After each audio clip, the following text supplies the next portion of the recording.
Je ne sais plus si je me réveille ou si je rêve encore.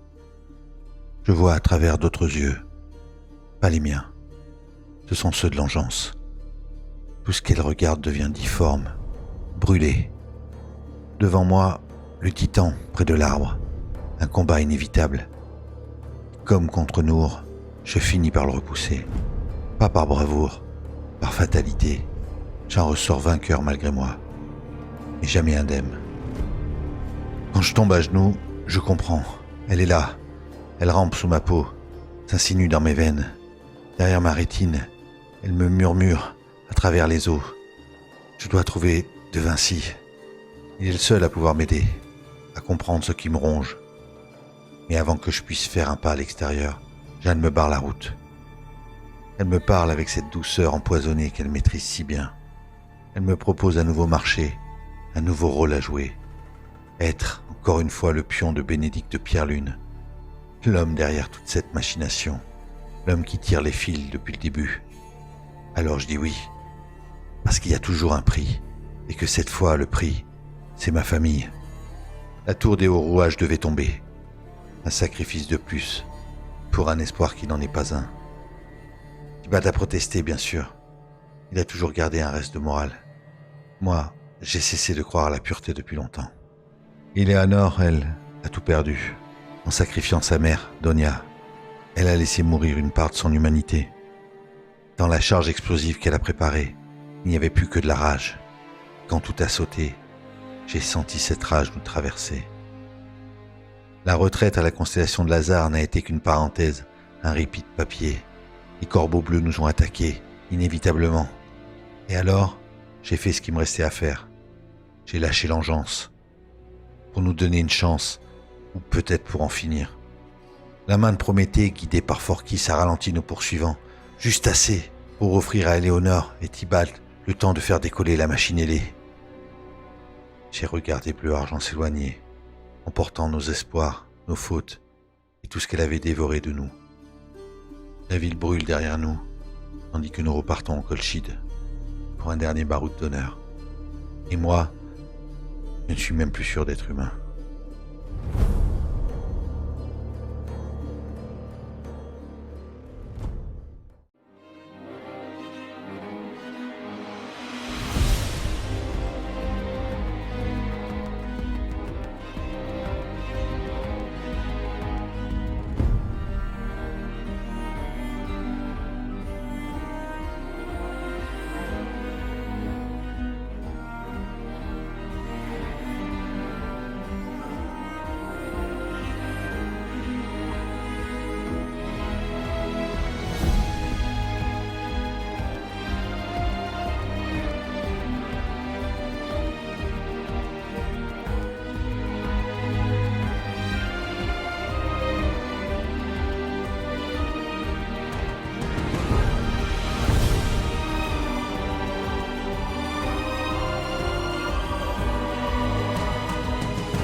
Vous êtes maintenant au-dessus de l'eau.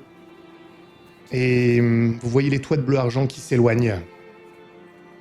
Vous êtes tous ensemble avec une douzaine de scientifiques et ouvriers de la constellation de Lazare sur ce bateau qui vole, sur ce zeppelin, sur cette machine volante, sur Majesté. Et de là où vous êtes, vous voyez encore la fumée qui s'échappe de la tour des hauts rouages. Il y a même des éclairs radiants qui palpitent encore à l'intérieur du bâtiment. Indompté, persistant. Et pour vous, Phorkys et Eleanor, cet éloignement, comme si vous voguiez, mais cette fois sur l'air, vous rappelle le moment où vous vous éloigniez de Carnandras dans la barque de Jacques, il y a maintenant pratiquement 1 an.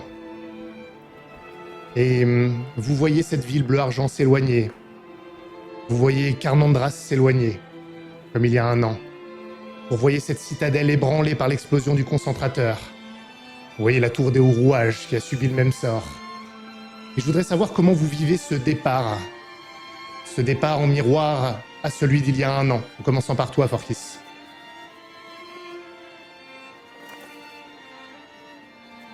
Je pense que je reste un moment interdit devant le spectacle. Là où il y a un an, tout était toujours précipité, où en fin de compte, c'était on avait peur de l'avenir, on avait peur de ce qui allait nous arriver, on ne savait pas vraiment où on allait. Là, c'est étrangement encore le cas, mais le fait que ce soit déjà arrivé il y a un an, qu'on ait l'impression que ce soit un nouveau cycle, euh, je suis plus calme. Et je pense que je regarde juste ce qui se passe et j'hésite un instant à mettre ma main sur l'épaule d'Eleanor. Et finalement, je la pose et je serre juste un instant.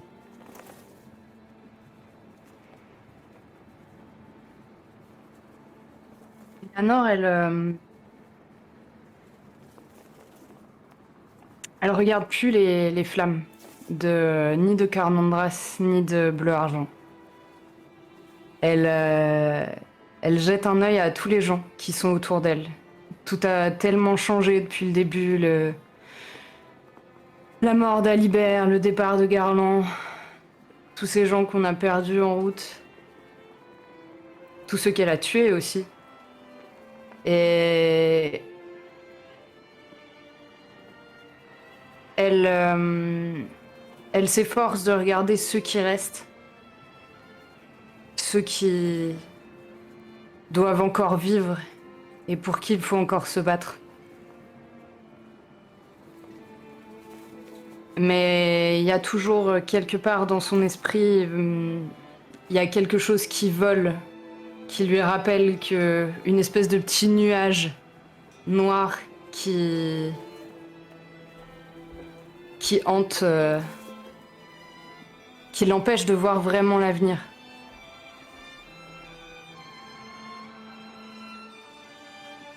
Marcus, toi, ce ne sont pas seulement les toits de bleu argent que tu laisses derrière toi et que tu vois s'éloigner. Tu laisses ta fille et tes petits-enfants dans cette ville. Ils n'ont plus de père, qu'ils soient biologiques ou adoptifs. Ils n'ont plus de chez eux. Et je voudrais savoir comment tu vis cette destruction à laquelle tu as participé. Comment est-ce que tu vis la mort d'innocents dans les rues, toi qui étais prêt à te sacrifier pour sauver des vies, pour sauver des gens que tu ne connaissais pas, toi qui as perdu un bras pour de parfaits inconnus dans le bourbier. Je regarde derrière moi, je vois ces flammes et je pense pas à Herbert, je pense vraiment à mes petits-enfants et à ma fille. J'espère, je serre les mains pour que elle ait pu s'enfuir quelque part. J'ai peu d'espoir de la revoir un jour, mais j'espère qu'elle vivra, qu'elle s'est enfuie loin. Et je l'imagine vivre ailleurs. Mais assez rapidement, je me retourne en direction de la Colchide et c'est ça qui me rend presque joyeux. Je dois avoir un sourire que je cache parce que je sais que je vais revoir ma femme. Je suis persuadé qu'elle est vivante. Je suis persuadé que mes enfants sont vivants. Et je suis persuadé que je peux les sauver encore. Je dois m'avancer à l'avant du bateau. Tout à l'avant. Je dois être celui qui est le plus proche de la proue. Et j'aurais envie de faire avancer encore plus vite ce bateau volant. Et toi, Tybalt, tu arrivais dans un monde que tu ne connaissais pas, en espérant y trouver la salvation de ton peuple dans la technologie, dans cette ville qui abrite probablement les plus grandes des technologies des royaumes, peut-être même au-delà. Comment est-ce que tu vis ce massacre dont tu es toi aussi responsable, plus ou moins directement? Et qu'est-ce que signifie ce retour en Colchide qui s'annonce?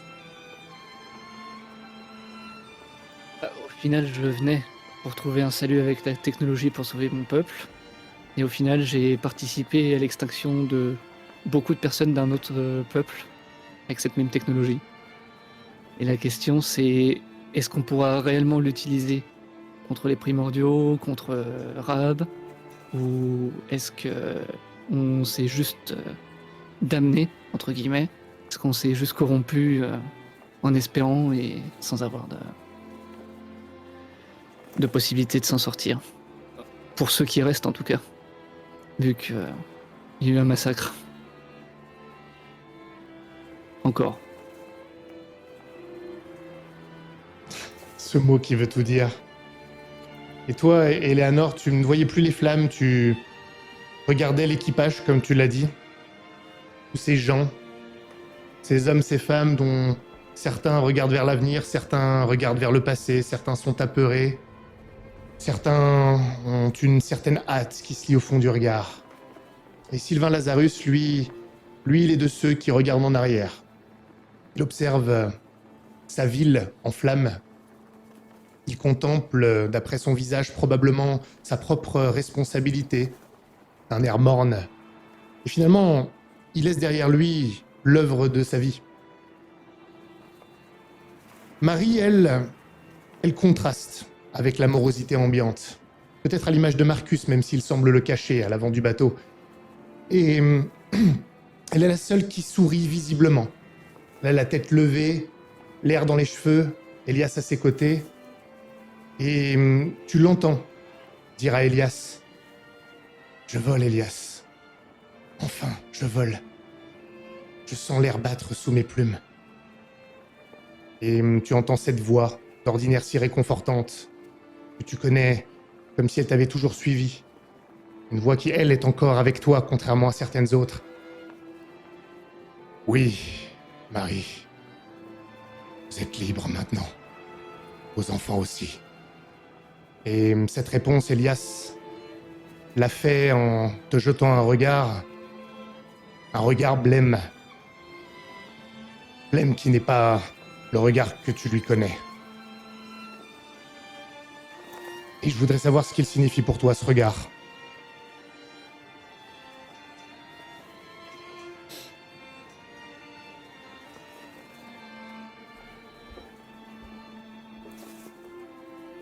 Je sais pas. C'est pour ça que je vais le voir. Je n'arrive pas à lire dans tes yeux.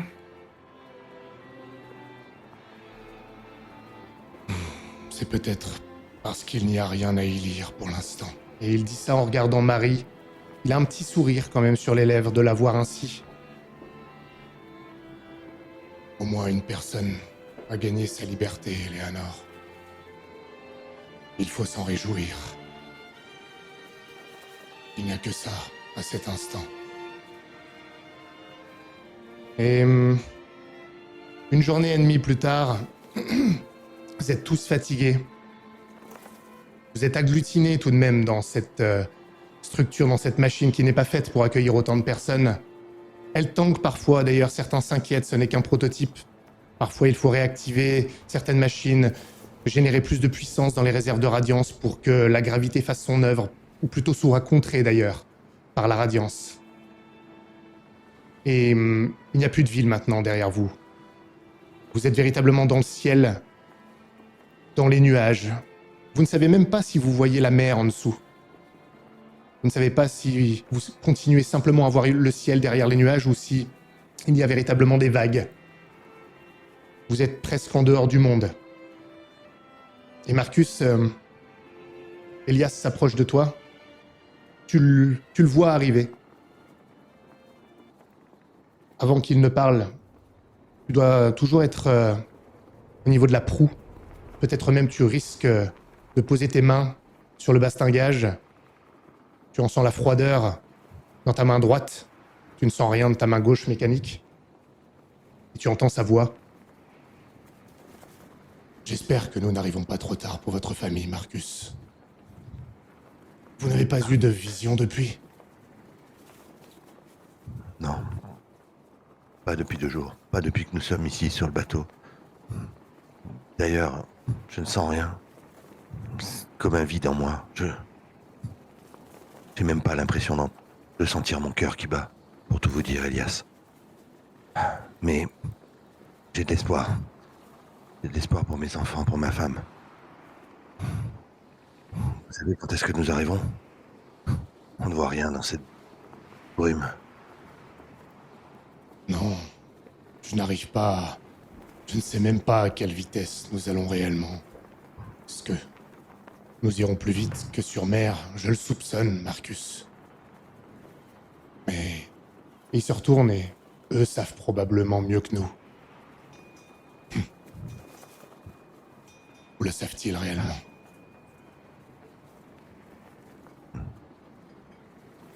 Marcus, Il faut que je vas-y.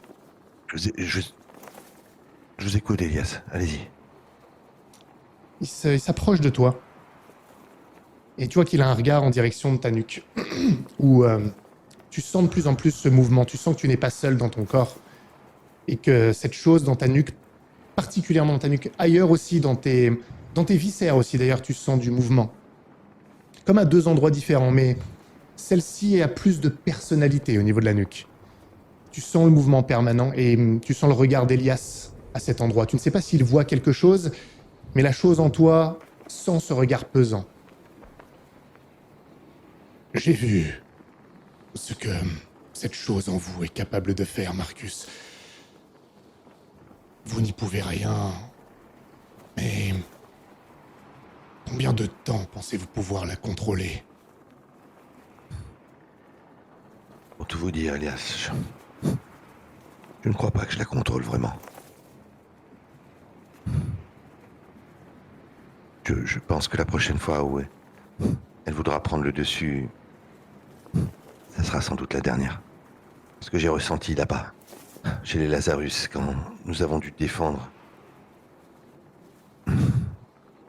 c'est... Je ne sais pas comment j'ai réussi à revenir à moi. Ça a été vraiment un coup de chance, peut-être grâce à Forkis, mais j'ai aussi peur d'amener quelque chose là-bas.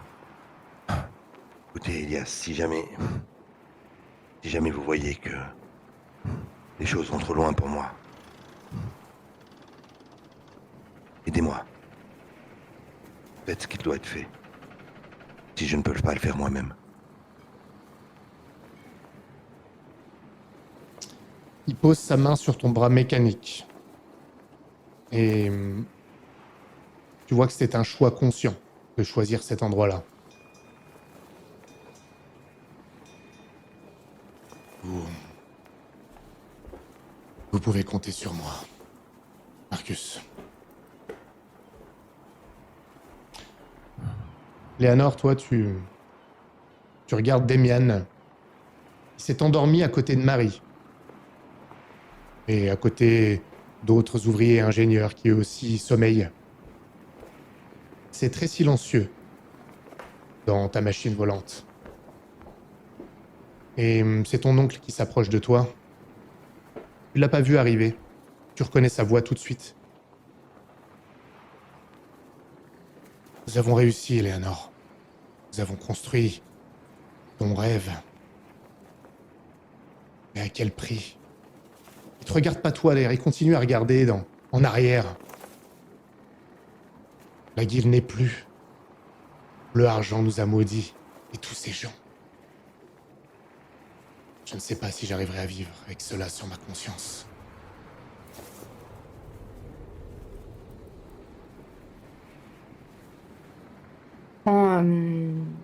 Je prends sa main, délicatement, et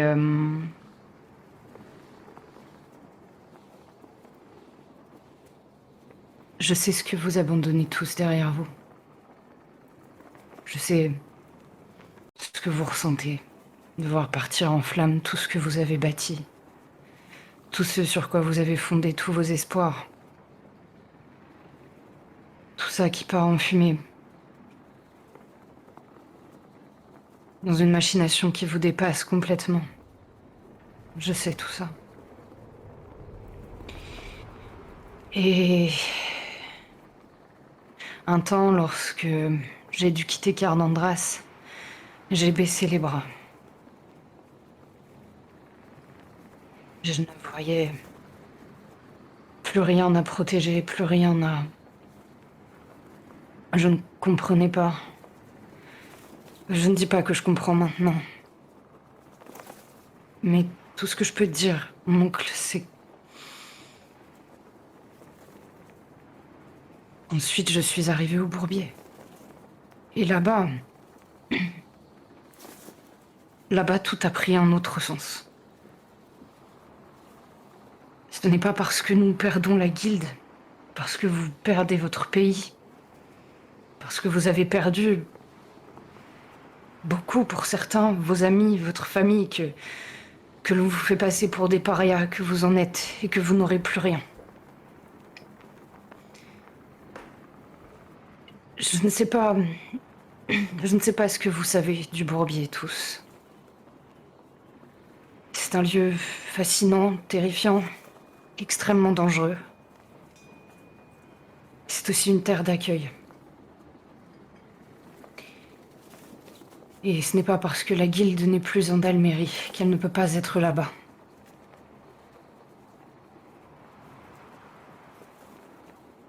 Nous pouvons bâtir encore, ici, où nous pouvons partir. Après tout, regarde ce que vous avez fait. Et je regarde tout le zeppelin. En tournant légèrement sur moi-même, en lâchant sa main et... Le monde est à nous. Il est à nous, les Lazarus. Personne n'a cette machine. Regarde ce que nous avons. Et moi, je vous ai vous. Vous êtes ce qu'il me reste. Et je peux jurer que je ne prendrai pas de repos avant que vous en ayez un vous-même. Ceux qui sont morts en Dalmérie, ce sont mes morts à moi, pas les vôtres. C'est sur mes épaules que tout cela reposera. Tu ne pouvais rien faire. C'est moi qui ai décidé.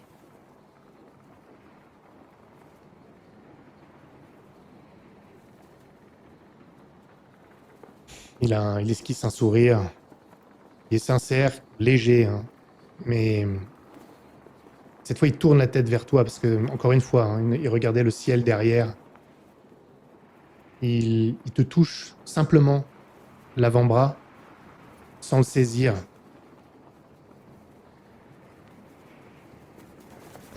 Je suis touché par tes mots, et je suis d'accord avec toi. J'espère que tout ça ne sera pas en vain. Il y a un avenir pour nous, pour nos créations. Et je sais aussi que nous sommes tous un rouage de la grande structure que nous créons. Je ne suis pas de ceux qui ignorent ses propres responsabilités. Et quelles étaient les tiennes? Eh bien, Qu'aurais-tu dû faire? Qu'aurais-tu pu voir? j'aurais dû être plus méfiant. J'aurais dû être moins tenté par les finances.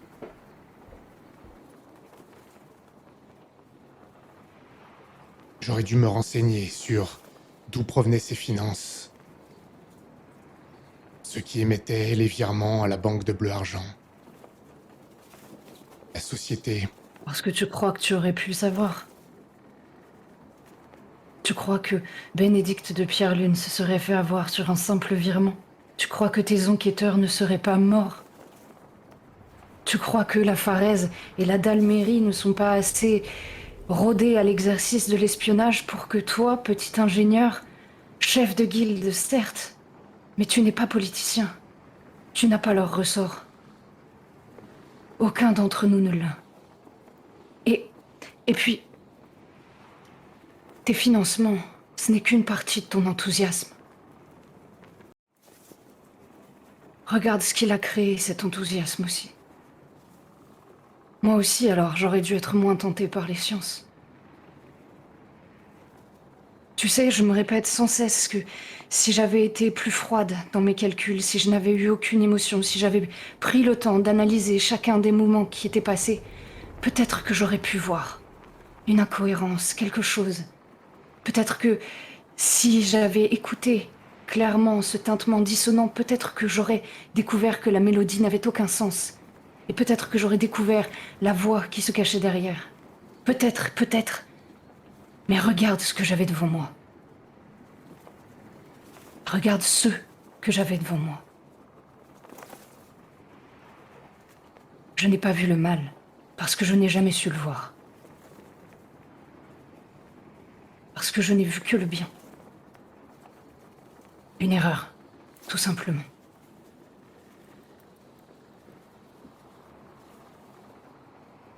C'est possible, oui. Je n'aurais rien découvert. Tu as sans doute raison. Mais... je me demanderais néanmoins toujours si j'aurais pu découvrir quelque chose. Si je m'étais plus renseigné sur le nom de l'émetteur. Cette compagnie Krieger. Je ne le saurais jamais, sans doute.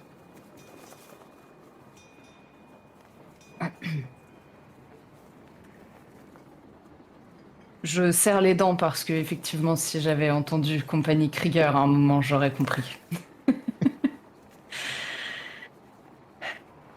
Peu importe. Nous n'avons pas le choix maintenant. Mais si tu veux partir, si tu ne veux pas rester dans le bourbier, il y a des ouvertures dans le pays de Londres.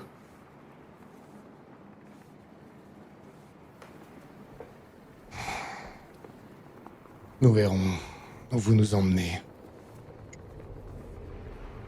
J'ai du mal à imaginer ce que nous pourrions faire exactement en Colchide. C'est un lieu riche en ressources.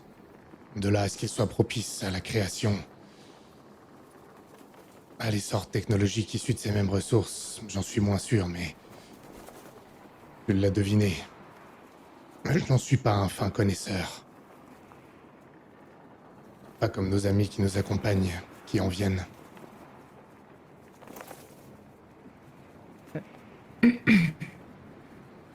C'est là-bas que j'ai construit la machine. Il ne faut pas...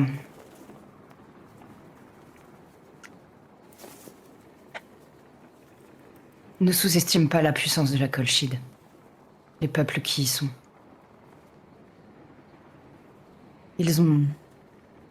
Ils sont largement capables de faire autant que nous.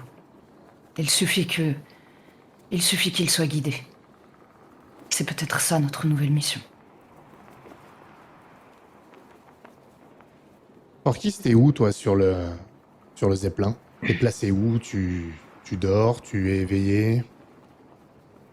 Je pense que je suis sur un côté du Zeppelin, le long du bastingage, en train de regarder le ciel, d'essayer de me repérer pour savoir où on est à peu près. Tu n'as que la boussole d'Alibert pour te repérer. Elle t'indique que vous êtes dans la bonne direction. De là à savoir exactement où tu es, non seulement tu n'as pas vraiment de notion de navigation, mais en plus, encore moins la navigation aérienne. Donc c'est très difficile. Alors que tu te poses ces questions, quelqu'un saisit l'opportunité pour se glisser à côté de toi. Une voix que tu connais, que tu entends souvent lorsqu'elle s'adresse à toi, lorsqu'elle t'ausculte, suite à tes problèmes cardiaques. Davy te dit, tout en regardant le ciel elle aussi, ou en tout cas, même plutôt vers le bas, justement, par-delà les nuages. J'ai du mal à croire que nous volons. Nous sommes vraiment dans le ciel. Vous vous rendez compte, Forkis? Au-dessus des nuages. Et il n'y a rien à y trouver, par quelques oiseaux. Oui. Je regarde un peu autour de moi la structure du bateau. C'est fou ce que l'humain est capable d'imaginer. Et c'est encore plus fou qu'il arrive à le réaliser.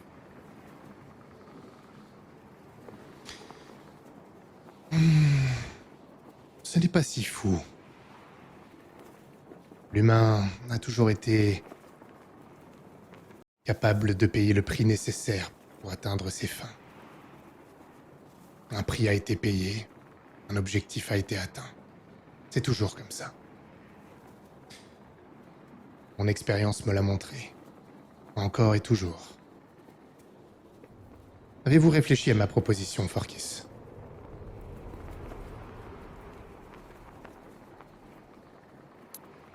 J'y ai réfléchi, oui.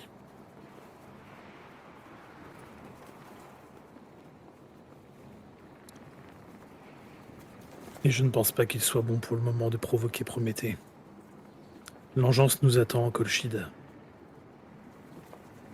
Et sans lui, même avec ce bateau, nous ne pourrons rien contre ce qui va s'y déverser.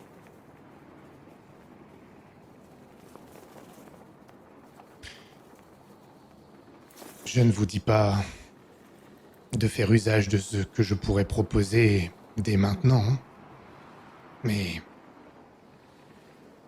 ne vous sentez-vous pas prisonnier d'être ainsi lié à lui et à sa volonté? Une fois que tout ceci sera terminé, ou si vous en ressentez le besoin avant même que ça se finisse, souhaitez-vous pas avoir une porte de sortie?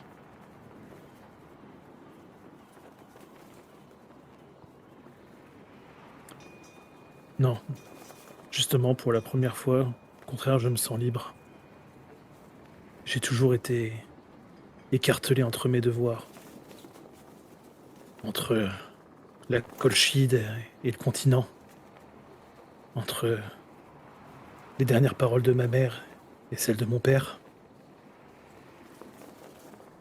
Entre le pouvoir de Prométhée et celui des trois sœurs.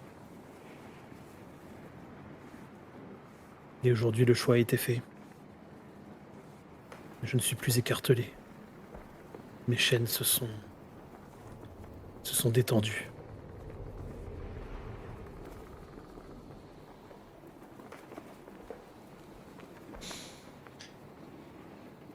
Comme vous voulez.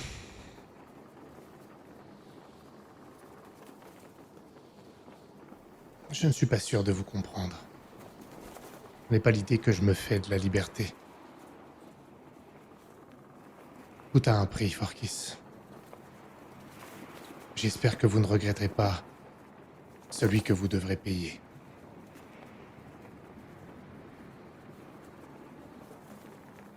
Seul l'avenir nous le dira.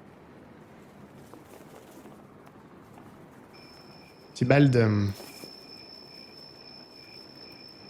je ne sais pas où tu es dans le Zeppelin, mais depuis quelques heures maintenant, passe ta main au-dessus de ta lanterne et tu n'as même pas besoin de regarder les feux follets, les lucioles, pour percevoir leur agitation permanente. C'était pas une agitation exubérante. C'est plutôt une agitation latente, permanente, constante, comme un écho du monde primordial face à une explosion imminente à venir. Et Eudes doit s'apercevoir que tu regardes ta lanterne parce qu'il se penche au-dessus, sans voir, ça doit être couvert, et il te demande: qu'est-ce qu'elle te dit, Tybalt? Et Luciole? J'en suis pas sûr. Ce qui est sûr, c'est qu'elles sont agitées. C'est comme si quelque chose se préparait, mais est-ce que c'est à cause du reste des Morrigan? Ou est-ce que c'est Prométhée? Ou est-ce que c'est simplement les générateurs qui fonctionnent depuis longtemps et qui risquent d'exploser? Je ne sais pas. Ah. Je savais qu'en venant de parler, je serais Je sortirai rassuré de cette conversation. Merci, Tybalt. Les paroles apaisantes. Désolé. Non, c'est juste que je ne suis pas sûr moi-même de ce qu'elles essaient de me dire. Des questions. Malheureusement, elles ne font pas l'effort de... Elles pourraient faire pousser une bouche ou n'importe quoi, faire des signes. Je sais pas. Mais non, elles ne font pas d'effort. C'est honteux. Est-ce que tu deviendrais cynique? La civilisation ne t'a pas réussi, à ce que je vois. On m'a toujours dit que le cynisme était mal et pesant. Je ne sais pas pourquoi, on a eu de cesse de me répéter ça d'ailleurs. Je n'ai jamais compris.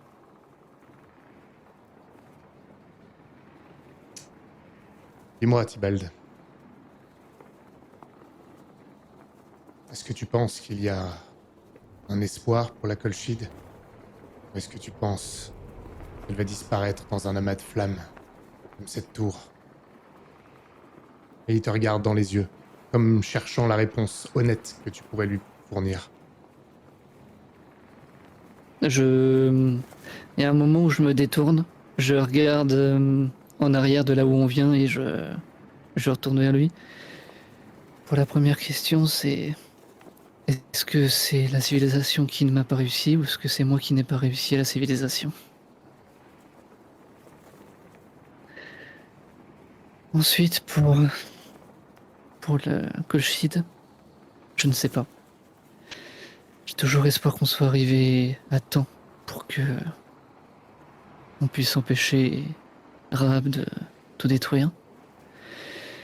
Mais si on détruit Rahab, est-ce que c'est pas Prométhée qui va nous détruire?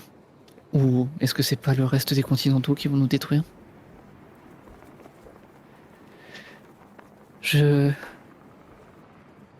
Malheureusement, tout ce qui va se passer à partir de maintenant, ça sera une gestion de crise.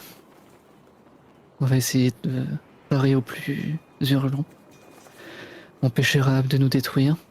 Puis ensuite, voir si on peut empêcher Prométhée de nous détruire. Et ensuite,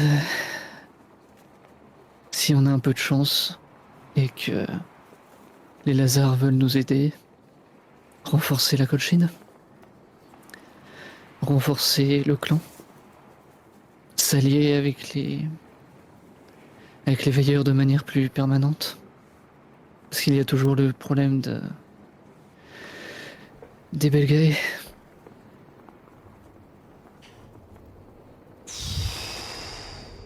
J'ai vraiment bien fait de venir vous parler. Je me sens le cœur léger, plein d'une inspiration nouvelle. L'espoir rayonne devant moi, tel un joyau. Je sais ce qu'il te faut, ne bouge pas. J'ouvre et je fais bouger une petite luciole qui fait des petits cœurs et qui va se poser sur son nez avant de revenir vers moi. C'est mieux? Fantastique. Merci, Tybalt. Ça me va droit au cœur. Ah, me voilà requin. Et il plisse les yeux. Il regarde en direction de Marcus. Mais en réalité, il regarde plus loin. À travers les nuages qui commencent à se faire plus discrets. Ce qui permet de distinguer les vagues, l'eau. Et il semble attiré par ce qu'il voit et il dit... Je crois que nous sommes arrivés. Et Marcus, tu vois ce qu'il voit aussi. La mer, les rivages de Colchide, mais surtout les dizaines et dizaines, centaines de navires de guerre qui sont accostés devant la Colchide. Des navires de guerre dont de nombreux ont des étendards à l'effigie de la grande cité de Radiance. Tous acculés autour de la zone portuaire de Bourbeville et bien plus loin, et continuent d'arriver. Et les autres peu à peu, alors que les nuages se disséminent, vous découvrez aussi ce paysage marin. Que faites-vous? Approchez-vous, venez voir. Tybalt, Forkis. Eudes, venez voir. Moi, ce que j'aimerais faire, c'est me pencher et voir si je vois toujours le bateau de mon père. Je sais pas si tu peux le distinguer d'aussi haut, honnêtement. Ok. Si tu me lances un dé et que tu me fais un 8 ou plus, je te le dirai. Mais Il était pas reparti, son père? à un moment, il devait Bah, repartir. bah oui, et je sais pas s'il est revenu, s'il a pu repartir ou pas. En fait, c'est plus pour essayer de se rassurer un peu. 3. Je suis aveugle. C'est pas que tu es aveugle, c'est que tu es perdu dans cette armada. Il y en a vraiment énormément. Elle couvre la mer aux alentours de la Colchide. Et vous passez au-dessus, parfois sous couvert de quelques nuages plus fins, blancs. Vous ne savez pas s'ils peuvent vous voir, d'où ils sont. Ils vous apparaissent petits et pourtant vous en distinguez les détails suffisants, notamment les étendards, comme je vous le disais, les pavillons. Et vous allez passer au-dessus de ça. Si vous voulez réagir, faites-le maintenant, sinon vous passerez. Qui est-ce qui pilote d'ailleurs Moi. Je pense que c'est Eleanor, peut-être que Sylvain Lazarus aussi. Il y a une connaissance qui permet de se relayer s'il faut, mais oui, principalement Eleanor, je pense. Faut essayer de rester discret. Est-ce qu'on peut monter un petit peu pour être à l'abri des regards? Il ne faut pas qu'ils nous voient. Sans prendre de risques, bien sûr. Je pensais à l'inverse. Attendez, qu'est-ce que vous voulez dire? Je pensais descendre un peu. Vous quand montrer tu à eux, parles, c'est prendre le risque qui vous, je mets réquisitionne. ma main sur ta main. Si tu tiens un gouvernail, tu vois. Laissez-leur savoir. Qu'est-ce que nous pouvons faire? Regardez. Ce véhicule n'est pas armé. Nous sommes une dizaine tout au plus. Des scientifiques, aucun soldat. C'est quoi votre plan, Eleanor? Je ne veux pas me poser. Je veux simplement leur montrer, c'est tout. Eh bien, nous perdrions l'effet de surprise et...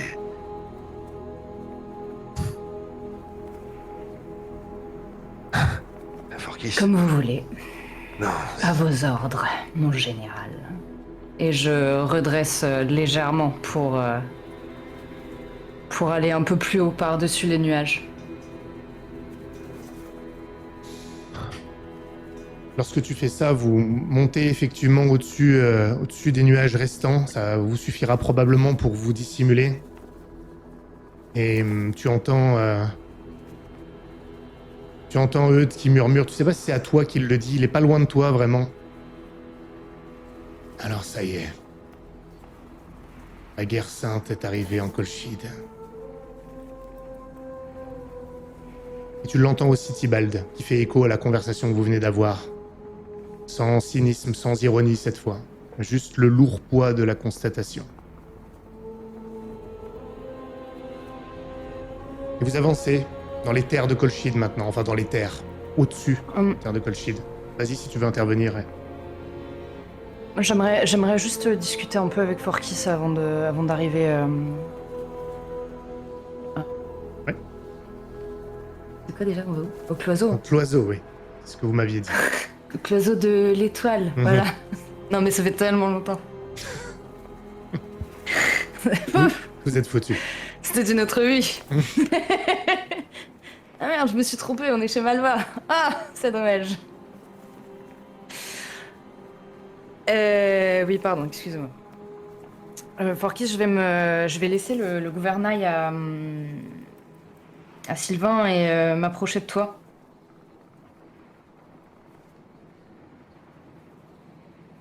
De quoi a-t-il besoin?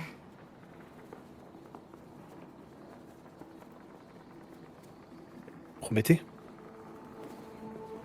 Bien sûr. Ce n'est qu'une question de temps. Le fait qu'il ait pu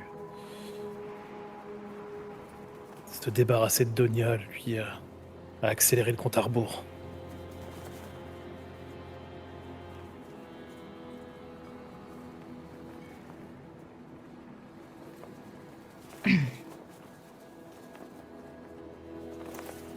Peut-être que Ça ne si répond pas vraiment à ma question.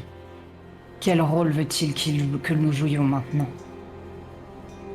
Juste avant que tu répondes, Forkis, depuis que vous avez fui, pas une seule fois tu n'as vu ton ombre changer.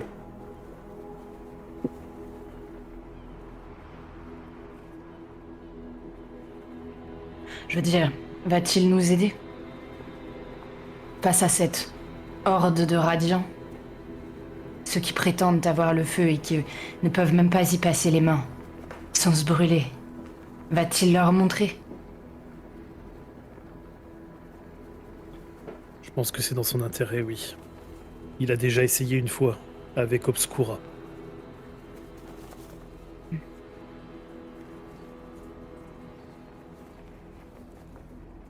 Obscura a tenu 2 semaines face à Bénédicte de Pierre-Lune. Ah non, alors théoriquement, on n'était pas au courant de l'existence d'Obscura depuis très très longtemps. D'accord, ok, voilà. 2 ans, si vous voulez.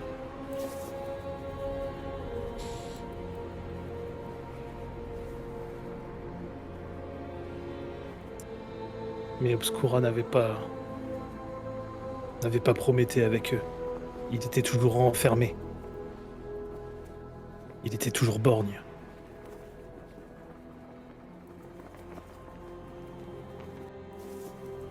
Donc Est-ce que il je ne suis t'a à pas dit ce portée ou qu'il pas? avait prévu.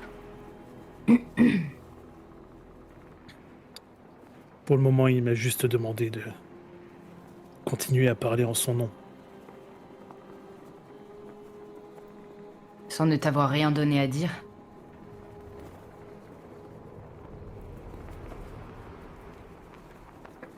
Il m'a parlé d'Obscura. Il m'avait dit de chercher à en apprendre plus sur elle. Et vu que je cherchais à tout prix à gagner du temps, je ne suis pas plus renseigné. Je me suis- Jorkis. Qu'est-ce qu'il Qu'est-il compte faire de nous?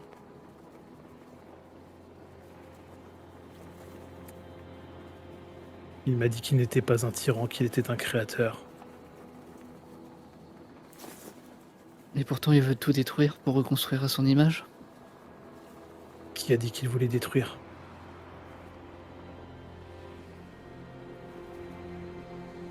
Moi aussi, je Que- suis une créatrice. Et regarde les sillons que je laisse derrière moi.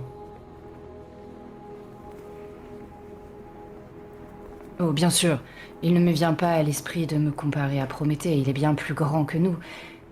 Mais je ne suis pas sûre que ses élans ne soient pas aussi humains que les nôtres. Et je m'inquiète de la suite. Dites, Marcus? Ces sillons sont juste plus grands que les vôtres. Pardon. Mais regardons-le autrement. Si Prométhée n'aide pas,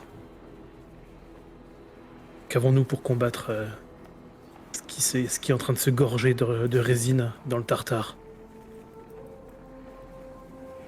Mais c'est Ça la veut Le dire choc qu'il entre y a la que peste nous. et le choléra. Il faut poser Posons ce véhicule. Dépêchons-nous. Nous ne faisons que palabrer. Il faut en avoir le cœur net. Il faut aller... Ma femme, mes enfants sont peut-être encore vivants. On ne peut pas aller plus vite que l'engin. Marcus.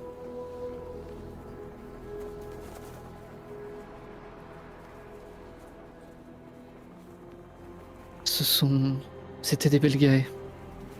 Il n'y a pas de souci. Ils s'en sont sortis. S'il y a bien une chose qui est sûre, c'est qu'ils savent toujours s'en sortir. Ce n'est pas le peuple le plus puissant pour rien. Il est plus puissant que Colchide, mais... Regardez la multitude de soldats qui viennent d'arriver. Oui. Et qui devront composer avec les Belgae. Ils sont au moins 5 fois plus nombreux. Dans un endroit qu'ils ne connaissent pas. Bien, imaginons qu'ils perdent que la moitié de leurs troupes. Voyons Vous ça savez, vous j'ai fait. dirigé des armées, Tybalt. Et à travers les 3 royaumes, dans des contrées que vous n'avez encore jamais vues. Et le terrain était tout aussi difficile. Je vous dis, les soldats, ça avance. Oui. Qu'importe les arbres, qu'importe les... Créatures, qu'importe les plantes, qu'importe les sables, qu'importe tout ce qui pourrait les tuer. J'essaie juste de positiver un peu et je regarde... merde, comment il s'appelle? Eudes, en même temps. Il hausse les sourcils et tu vois que ça ne marchera pas ici. Il soupire. Tibalt est un grand optimiste. Ce que je veux dire, c'est que Prométhée est notre dernier rempart. Si même lui n'aide pas les peuples de Colchide, alors nous n'aurions même pas dû revenir ici. La guerre est perdue. Prométhée peut gagner contre Rahab largement et sans nous. J'en suis pas si sûr, Eleanor. Vous savez, Tu n'en es pas si sûr parce que tu espères retrouver ta femme et tes enfants. Une fois que tu les auras, tu devrais partir. quel culot.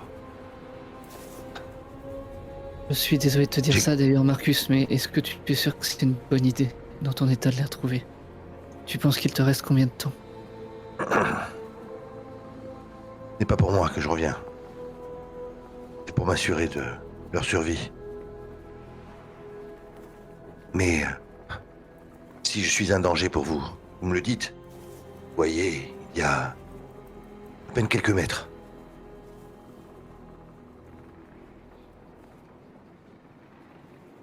Ou peut-être auriez dû vous me laisser là-bas, dans la tour des hauts rouages.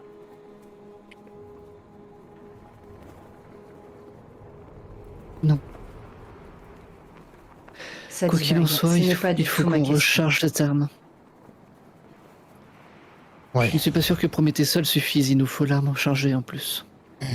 Là, c'est Eudes. Tibalt a raison. Et ce n'est pas en créant des conflits dans cet endroit, ici, au-dessus des nuages, que nous arrangerons les choses. Nous avons décidé d'aller au cloiseau pour recharger cette machine et l'arme. C'est un premier pas. Et nous verrons bien à ce moment-là. Plus nous aurons d'avantages de notre côté, plus il y aura un espoir, aussi mince soit-il.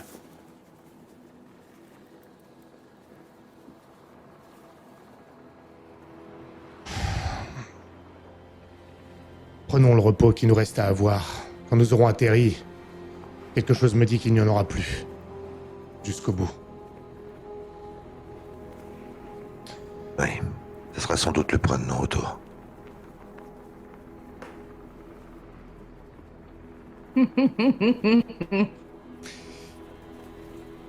Je vous propose que vous arriviez au cloiseau, à moins qu'il y ait encore quelques petites choses que vous vouliez vous dire dans la sécurité des nuages.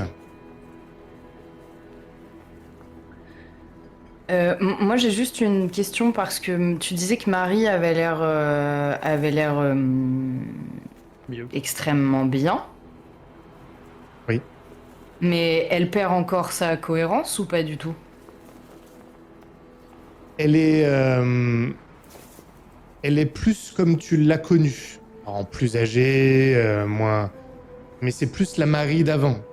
Donc je sais pas si ça veut dire qu'elle perd de la cohérence, mais c'est plus la même perte de cohérence que quand tu l'as retrouvée à Bleu-Argent. Mais elle est perchée quand même. Elle est au-dessus des nuages, elle voit que ça. Elle est souvent en train de faire des mouvements de bras comme si elle volait. Elle respire l'air, le vent. Oui, elle se sent bien, oui. De là à dire qu'elle est cohérente... Oui, tu peux avoir une conversation. Mais c'est perché. Et elle a pas l'air non plus de... Plus maintenant, alors que lorsqu'elle a regagné un peu conscience, c'était une surprise. Le fait que toi et Demian, vous soyez là, c'est bien, mais c'est comme avant, quoi. Il n'y a pas de... C'est comme si les retrouvailles étaient plus si étonnantes que ça. Un peu comme quand tu retrouves un enfant, tu l'as pas vu depuis 2 semaines et il te parle comme si il t'avait vu il y a 2 heures. C'est un peu comme ça. On sent la vraie frustration. Ok. Ok. Juste une chose, parce que moi j'ai pas fini. Avant que. Je pense que. Alors moi j'avais pas compris qu'il y avait une tension qui était en train de naître là hein, dans le groupe, mais d'accord. Moi non plus. De quoi vous parlez là? Je sais pas, à un moment vous avez balancé ça, moi j'avais pas compris que ça allait pas. Et... Ah, je sais pas ce qu'il vous faut, les gars. Je sais pas ce qu'il Bah, vous moi faut. je trouve que c'est ok là, enfin. Bah, c'était juste une discussion, c'était pas. C'est pas frité quoi. C'est vrai. Euh... Dans son humanisme. Ouais, ça doit être ça. C'est toujours la faute de Eudes, les époux. Donc, qu'est-ce que je... Oui, pardon. Avant que tout le monde ne s'éloigne,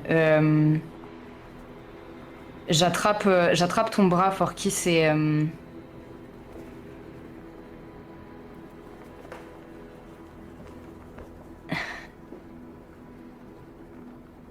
Ah...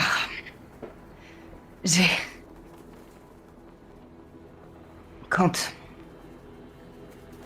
j'ai choisi de l'appeler, c'était pour te sauver toi, tu sais. J'avais peur. J'avais peur que tu meures.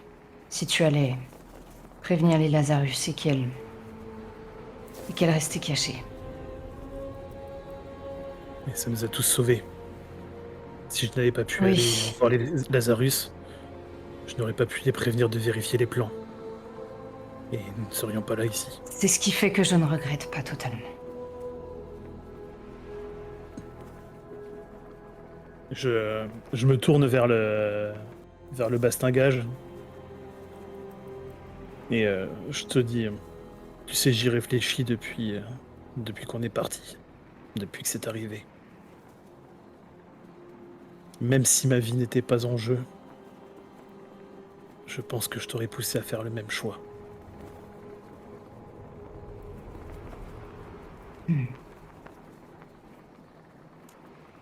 Je dois avoir ma main qui se crispe légèrement sur ton bras et... C'est ce que je pensais. Les amis. Je sais ce que Estelle a fait pour moi. Mais je sais aussi ce qu'elle a fait, tout simplement. Et qu'est-ce qu'elle a fait? Comme je te l'ai dit dans la tour. Elle a rendu malade son compagnon volontairement pour me forcer à utiliser mon pouvoir. Arrête. Tu as demandé à une de tes amies de tuer sa mère. Et elle l'a fait. Et j'ai répondu juste à ta question à l'instant.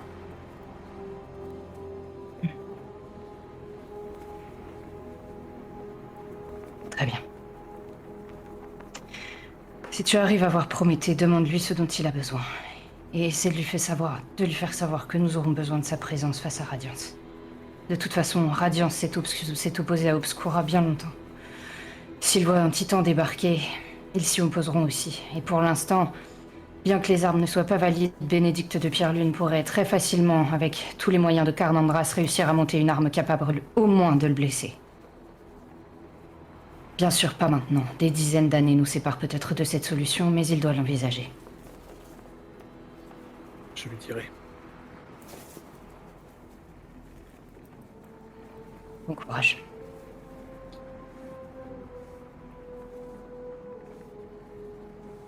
Vous voyez maintenant, derrière les nuages, que vous êtes bien dans les terres de Colchide. Ce n'est plus la mer en dessous de vous. Vous voyez les arbres, vous distinguez le bourbier sur votre droite.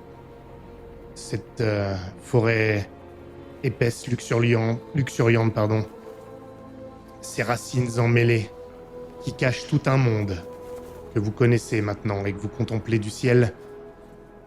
Et puis en dessous, et sur votre gauche et devant vous, les tenures. Et il y a beaucoup plus de monde que d'habitude en dessous de vous, sans que vous puissiez voir tous les détails. Et puis finalement, vous arrivez au-dessus du cloiseau.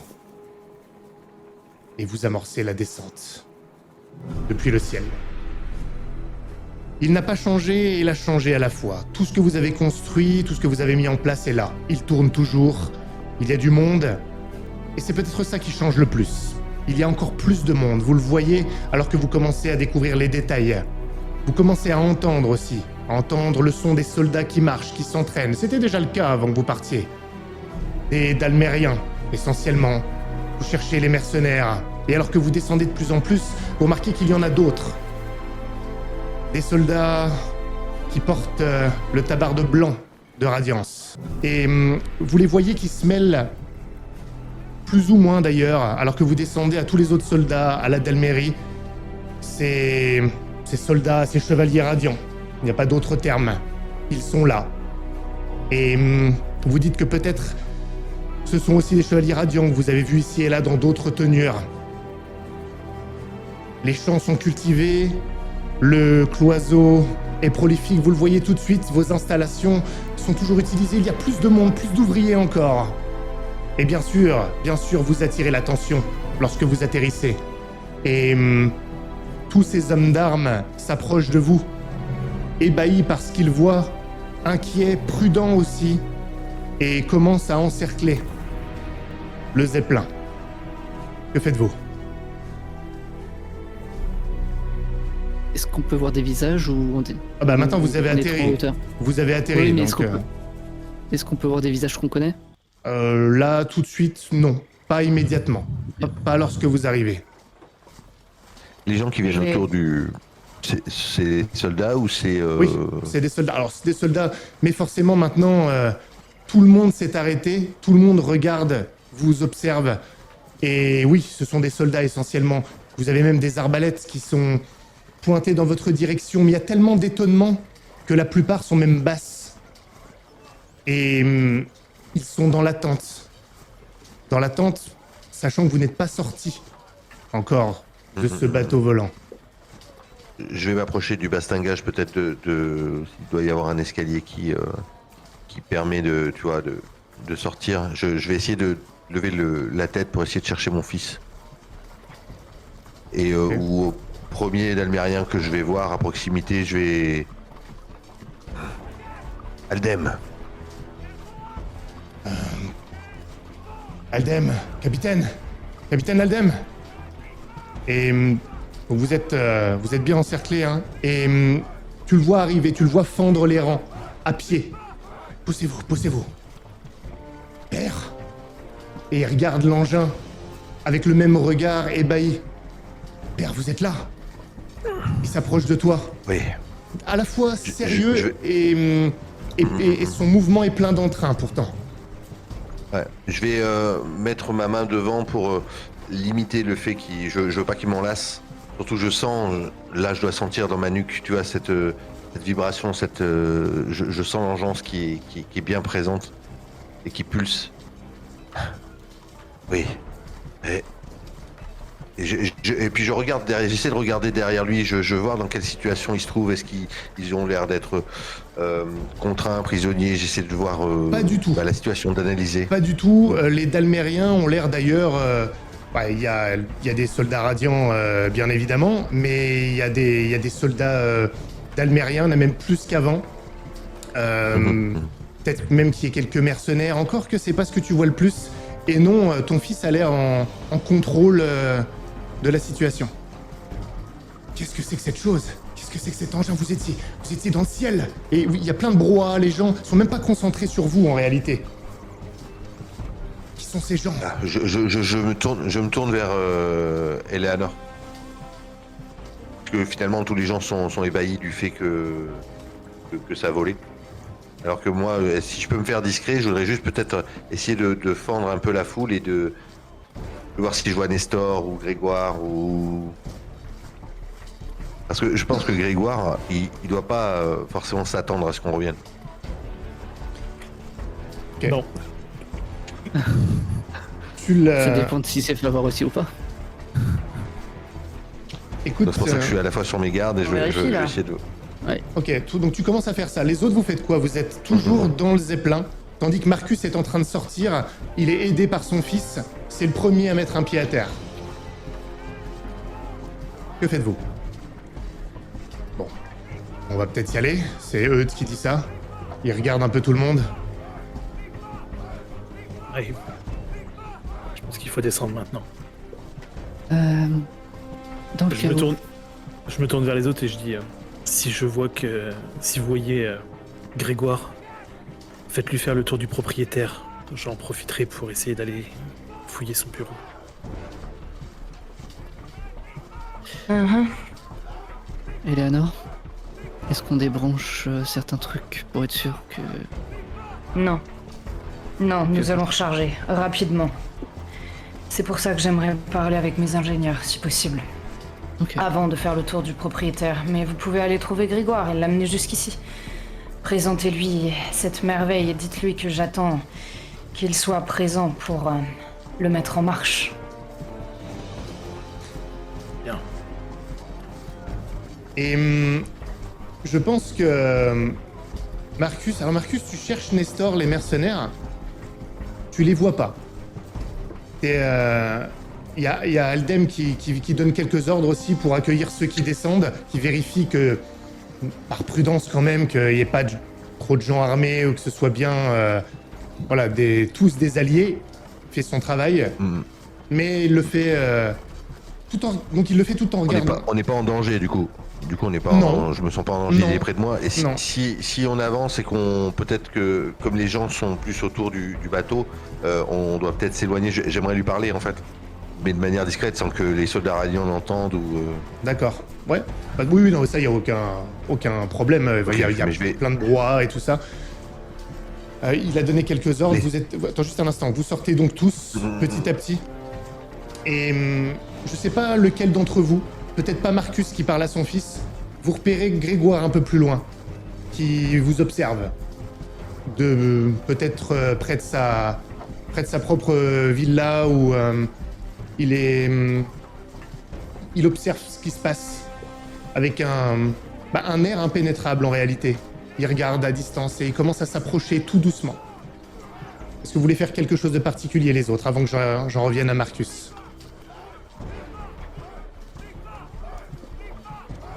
Je vais aller à sa rencontre du coup, je pense. Ah, tu vas directement à sa rencontre. Ok. Je pense, hein, si je le vois, oui. Ok. Je vais accompagner aussi. Et est-ce que je vois des gens de la Hanse ou... Oui, bah oui, ils étaient censés être là et ils sont toujours là. Ils se mêlent plus maintenant à l'armée dalmérienne d'ailleurs. Mais oui, vous continuez à voir ce que vous avez laissé. Ce que vous voyez moins, c'est les mercenaires.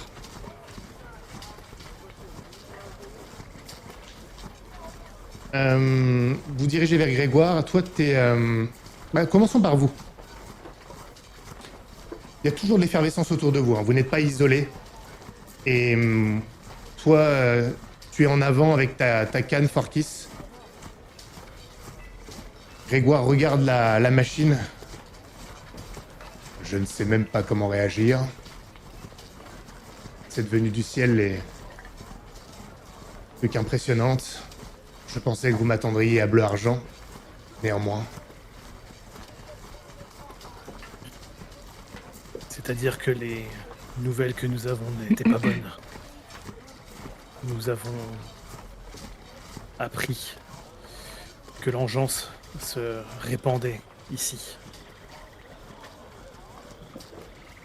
Et c'est ce qui vous a poussé à revenir si tôt?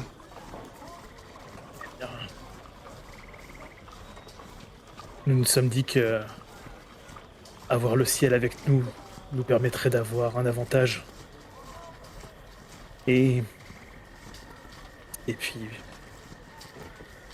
pour ton commanditaire, je suppose que avoir un exemple de comment ça fonctionne et de l'utilité qu'on peut En avoir, ça ne sera qu'un plus.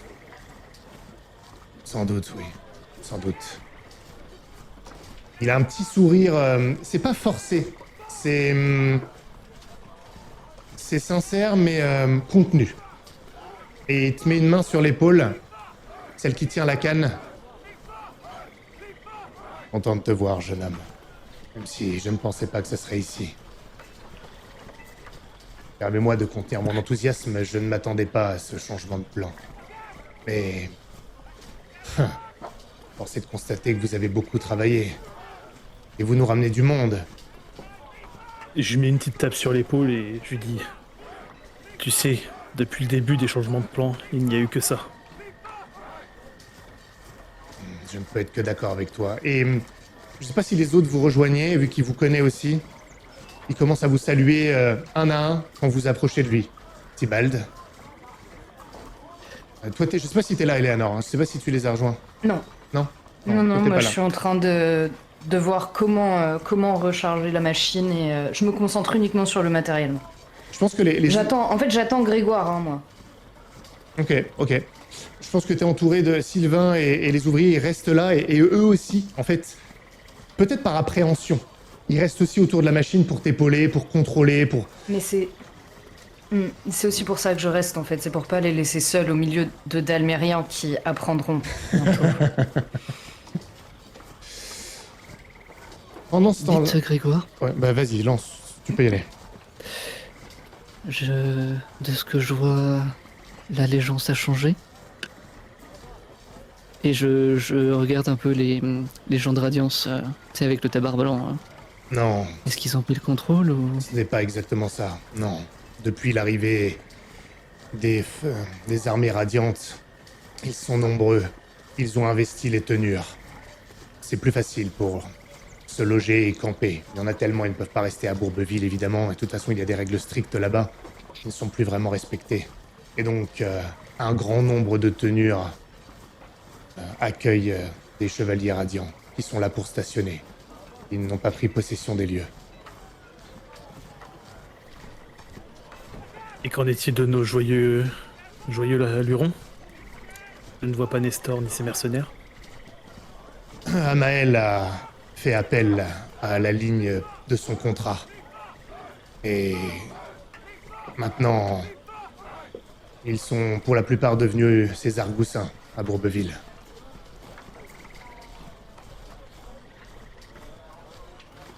Je n'en suis pas fâché. Je crois que Nestor s'est lassé de tout ce qu'il y avait à gérer dans une tenure. Il a enfin compris que c'était hors de sa portée. Je ne suis pas sûr que ce soit bon pour les habitants de Bourbeville. Cela maintenait un certain ordre. Pendant ce temps-là, Marcus, t'es avec ton fils, qui a donné ses ordres. Il est toujours... il regarde régulièrement entre toi et la machine. C'est vraiment incroyable, père. Ah, je suis vraiment content de te revoir, mais... Aldem. Là. Calme-toi. Tu as des nouvelles du bourbier? Des gens sont revenus? Il y a eu... Des choses se sont passées là-bas? Oui.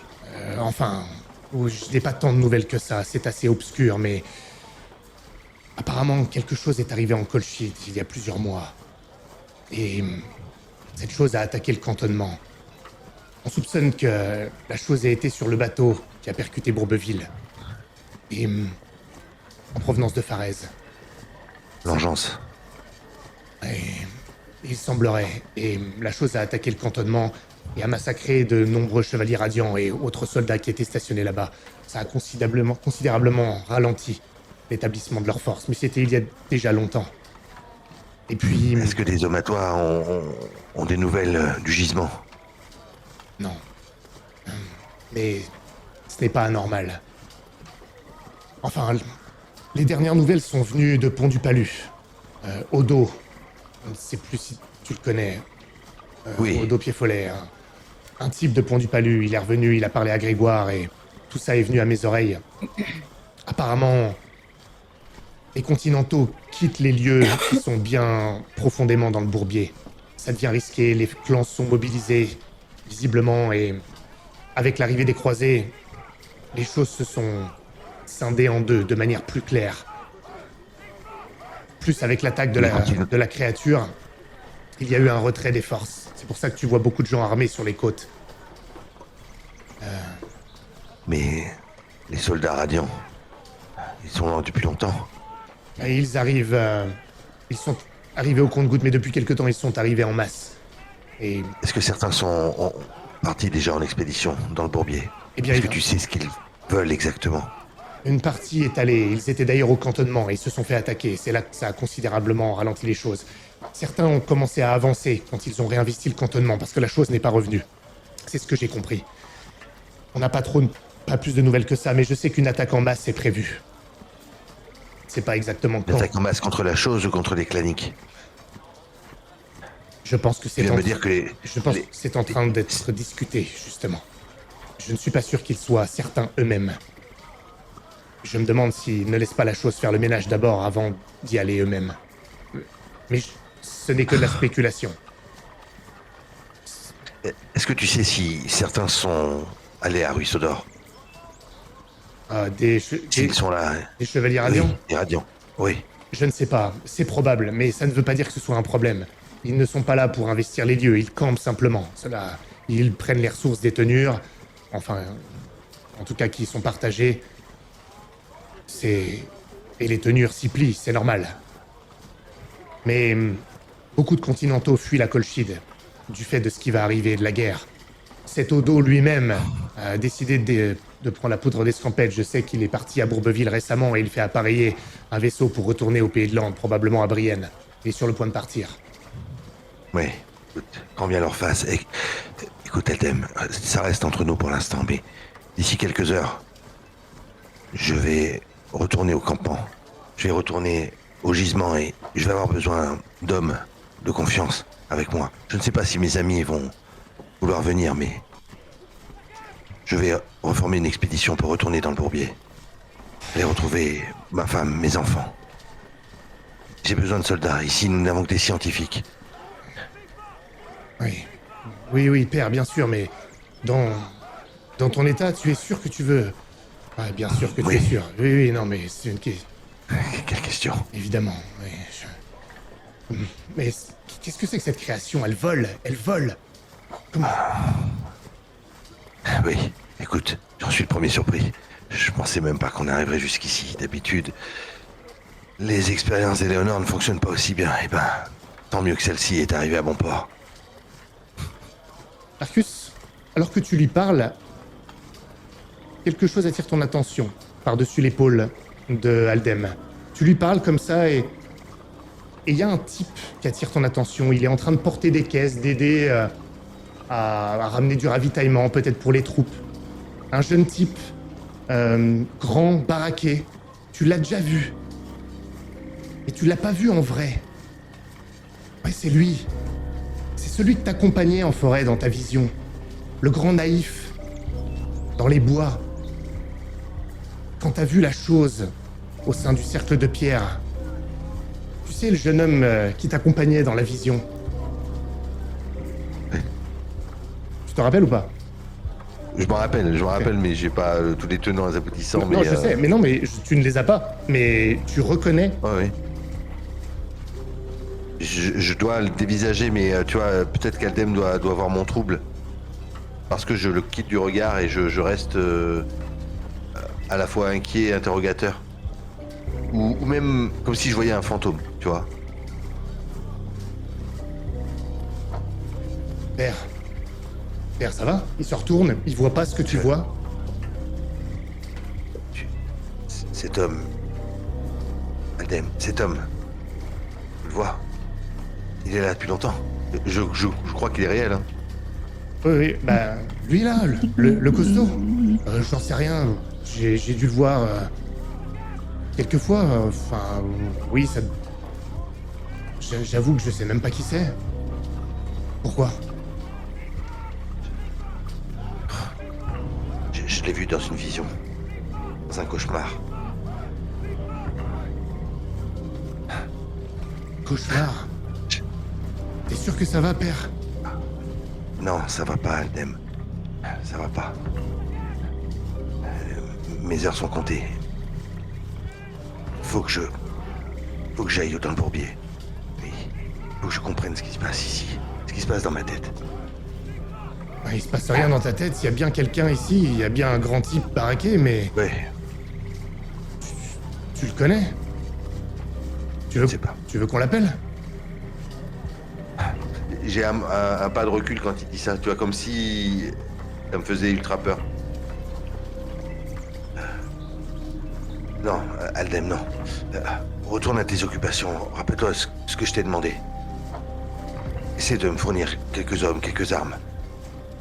Je reviendrai vers toi un peu plus tard. Par contre, combien?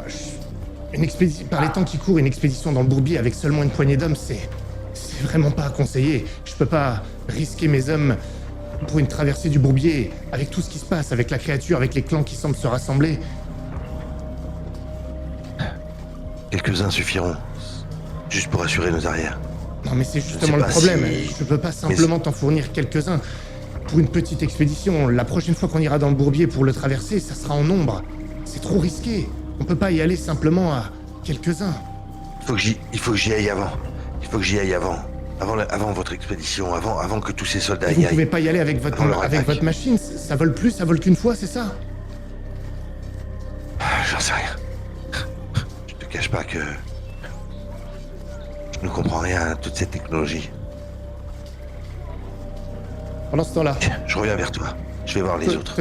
tu commences à rejoindre les autres, tu vois où ils sont en train de discuter avec Grégoire. Enfin, en tout cas pour Tibald et Farkis.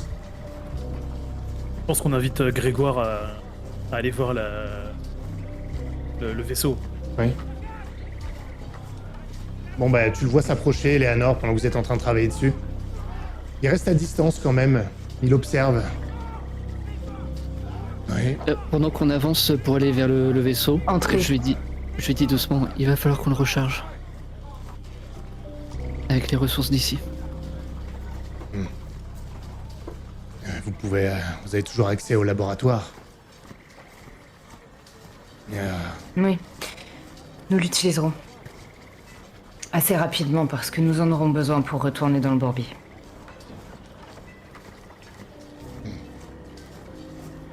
Venez, je vais vous expliquer comment ça fonctionne.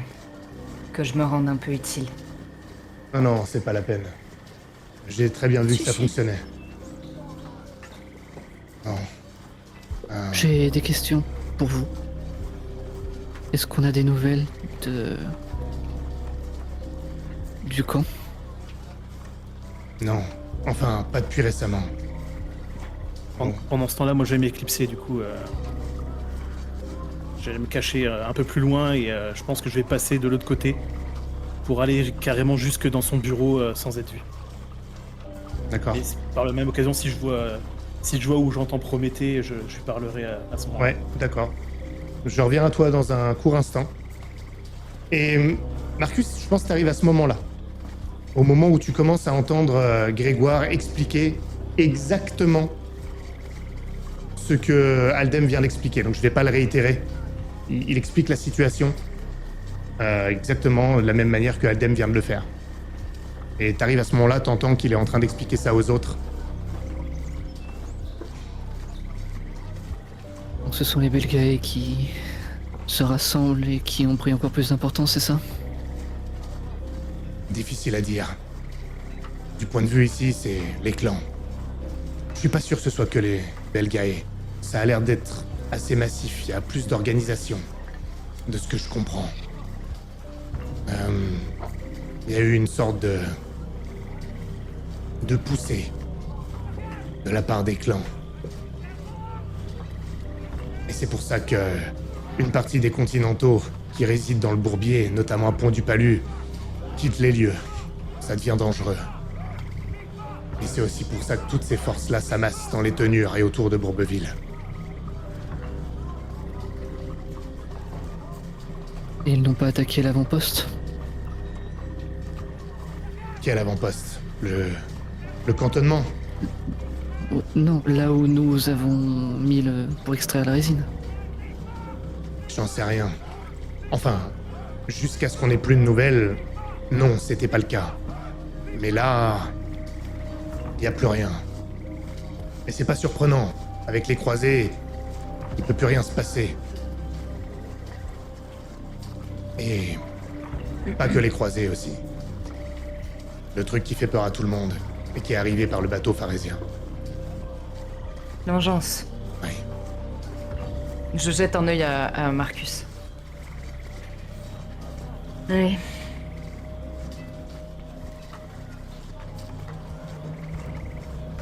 Je suis en retrait. Peut-être qu'il m'a même pas Comment vu. va Hilda? je sais pas. Bah, elle est à Bourbeville. Elle a pris sa place au conseil. Beaucoup de choses à gérer en ce moment, avec tout ce qui se passe. Mais au moins les choses sont solides pour nous. Pour autant, je ne suis pas sûr que vous devriez rester ici avec un truc pareil bien visible. Et avec tout ce Non, qui va se nous allons passer, repartir. à mon avis, c'est plus sûr. Je suis pas sûr que les choses vont rester stables bien longtemps ici. En tout cas, les tenures vont être mises à contribution. Pour l'effort de guerre, c'est inévitable. Il n'y a rien à faire pour les empêcher de vouloir nous exterminer. Je dis bien nous, hein. Qu'est-ce que vous voulez faire? Tout ça est en marche. Vous l'avez vu. C'est la guerre sainte. Et vous allez rester? Non, je vais probablement me rendre à Bleu Argent. Je devais le faire bientôt, d'ailleurs. Et vous y rejoindre.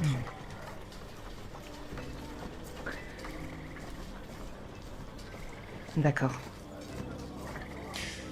Bien, il faut que je vous laisse. J'ai quelques petites choses à régler, mais on se recroisera sans doute. Vous pouvez aller au laboratoire si vous voulez. Prenez ce dont vous avez besoin. Pour recharger. En espérant qu'il y ait encore assez de radiance.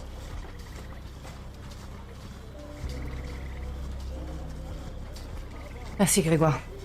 Et j'emmène Sylvain et les ingénieurs dans le laboratoire. Tous? Oh bah pas tous, je pense qu'il y en a qui vont rester sur le navire pour préparer D'accord. la recharge. Enfin, tu vois, c'est juste Ok. en fait, on fait les choses logiquement. Hein. Ok. Marcus, tu m'as dit que tu étais un peu en retrait. Tu fais quoi?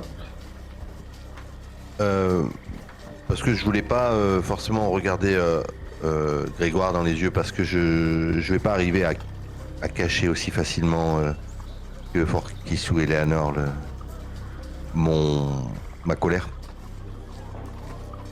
Donc j'évite son regard.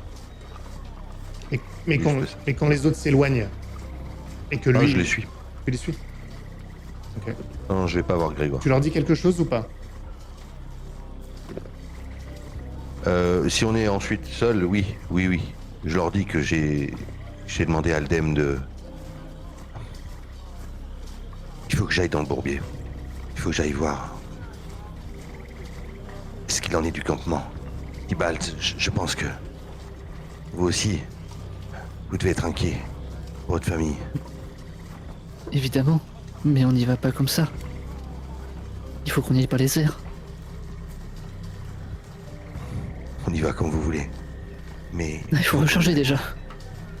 Et vite. Je ne sais pas combien de temps ils vont tenir avant de vouloir mettre leurs mains dessus.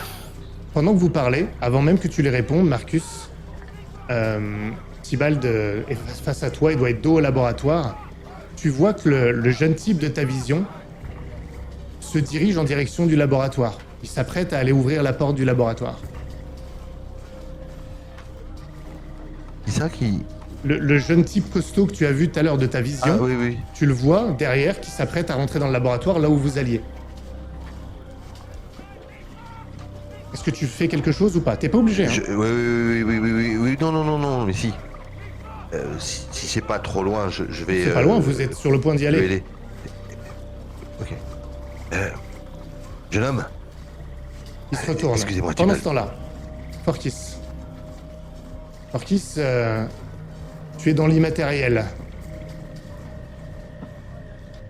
Et tu perçois un petit peu les bruits du monde matériel d'où tu es quand même.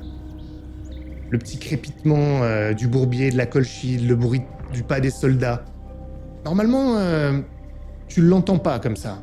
Mais la limite est fine entre les deux mondes. Les plus fins.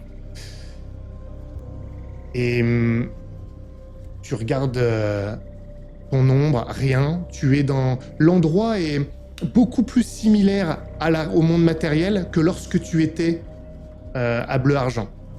Tu reconnais le bourbier, c'est un peu plus sombre, un peu plus gris. Tu ne vois pas les gens, bien sûr, même si tu perçois des ombres derrière le voile, mais qui sont pas vraiment là. Probablement, en fait, les ombres de ceux qui sont dans le monde matériel. Et donc, tu ne vois pas l'ombre de Prométhée, tu ne vois rien, il n'y a que ta propre ombre qui te suit aussi. Et tu pénètres Je dans... l'appelle. Tu l'appelles? Aucune réponse. Aucune réponse. Et tu rentres dans la maison de Grégoire? Ouais. Tu reconnais les lieux. Et là, les bruits sont plus ténus. C'est vide, tu vois les tables mais sans les ustensiles dessus. Donc la maison te paraît complètement vide. Il y a seulement quelques éléments de mobilier. Ils sont pas tous là où ils devraient être d'ailleurs. Tu vas dans son bureau, c'est ça? Je vais dans son bureau, ouais, et je vais vérifier si je ne vois pas une ombre dans son bureau, et si c'est le cas, si c'est pas le cas, je réapparaîtrai. Tu réapparais. Et je vais pas perdre de temps. Tu réapparais sans problème et tu fouilles le bureau. Tu trouves quelque chose. Je te le dis tout de suite. Une lettre. Une lettre qui n'est plus cachetée. Mais elle est frappée du sceau, enfin elle était frappée du sceau qui a été brisé des corbeaux bleus.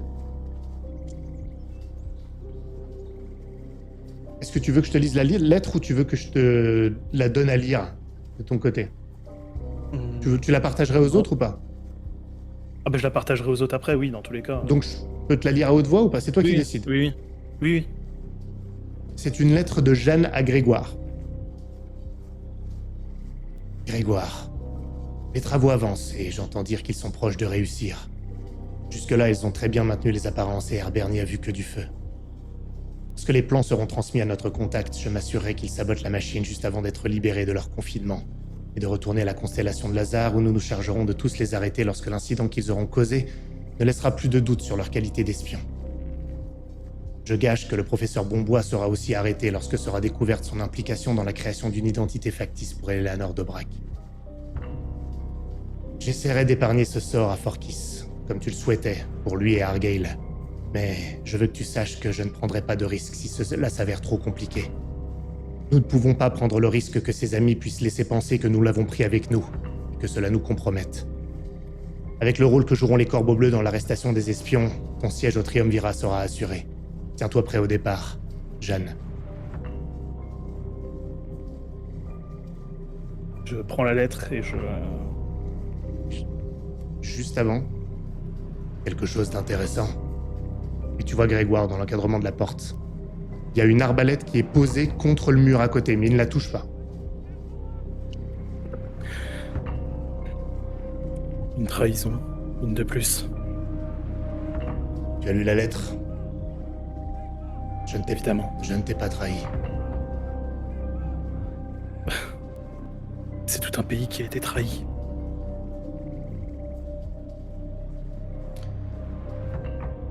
Tu le sais mieux que personne, Forkis.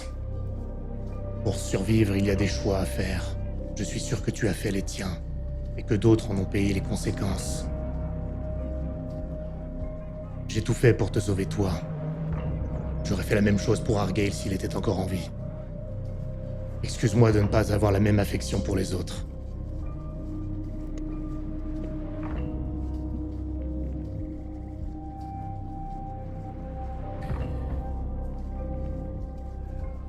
Je regrette que tout se termine ainsi.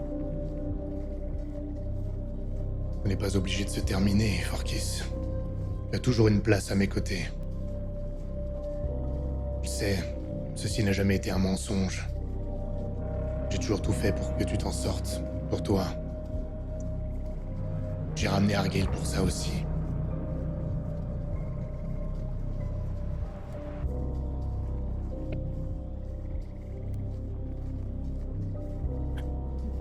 La libère. C'est toi qui l'avais fait arrêter.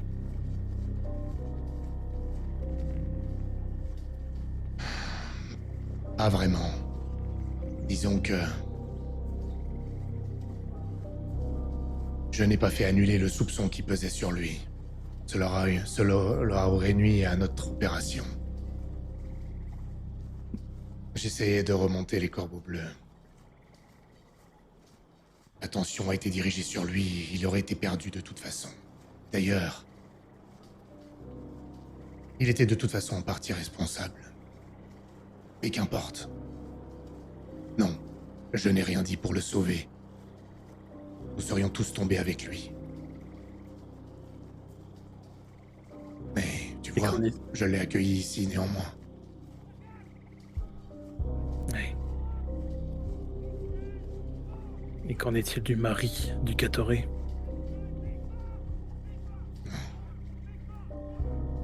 Je vois que vous n'êtes pas tombé dans tous les endroits les plus plaisants de Bleu Argent. Lui et ses états d'âme. Comme je te l'ai dit, Farkis, des choix doivent être faits. Tu travaillais pour une guilde de spadassins. Tu as toujours su pour qui tu travaillais. Et les sacrifices que nous devions faire pour obtenir notre part du gâteau. Tu en as été parfois l'artisan. S'il te plaît, ne fais pas comme d'autres que j'ai croisés, qui se délestent de leurs responsabilités face aux choix qu'ils ont faits et qui ont nui à d'autres. Et je ne te blâme pas d'ailleurs. Tu fais comme moi ce qui doit être fait, pour sauver ce qui peut l'être, ce qui est nôtre.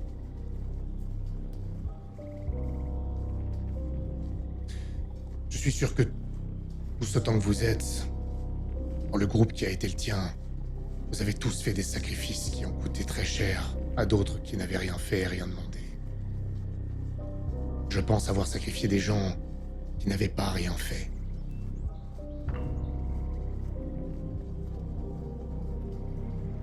Non, c'est vrai. Des sacrifices ont été faits. La tour des hauts rouages n'est plus.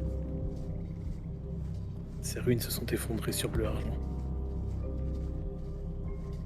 Mais nous avions compris que Jeanne allait nous trahir. Nous avions compris que quelqu'un falsifierait les plans pour que le argent n'en profite pas.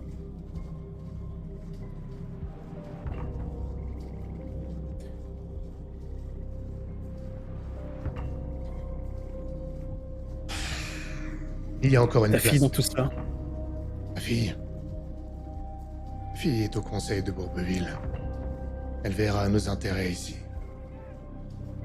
mais était-elle au courant de tout ce qui se tramait à Bleu Argent? Elle n'avait pas besoin de l'être.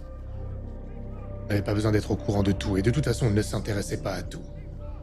Je la connais. Écoute, Farkis, il y a toujours une place à mes côtés pour toi. Je peux t'emmener avec moi à Bleu Argent, comme j'en avais toujours l'intention. Je trouverai un moyen pour que tu ne sois pas mêlé à tout ça. Tu pourras être mon légiste, là-bas. Bleu Argent, tout le monde a besoin d'un légiste.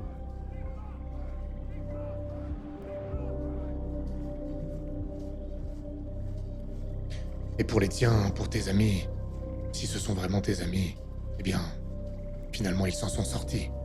Ils ont une machine qui vole. C'est une chose incroyable. Ils peuvent aller où bon leur semble. Je ne leur veux aucun mal.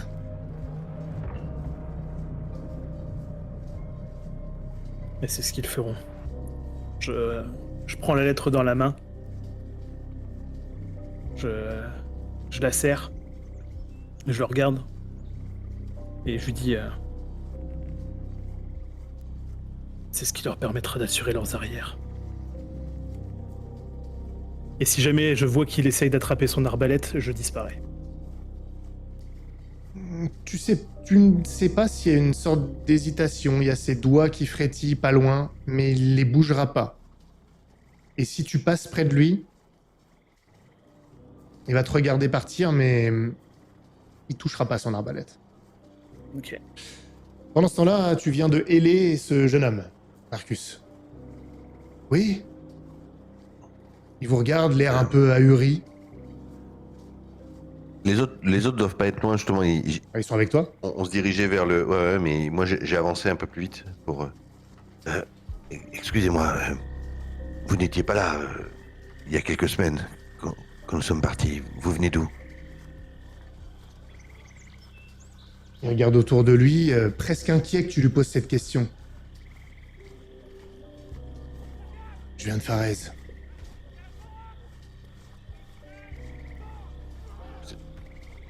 Vous êtes venu avec qui, ici? Avec les... Chevaliers Radiants? Je suis venu avec mon frère. Pourquoi vous me posez ces questions?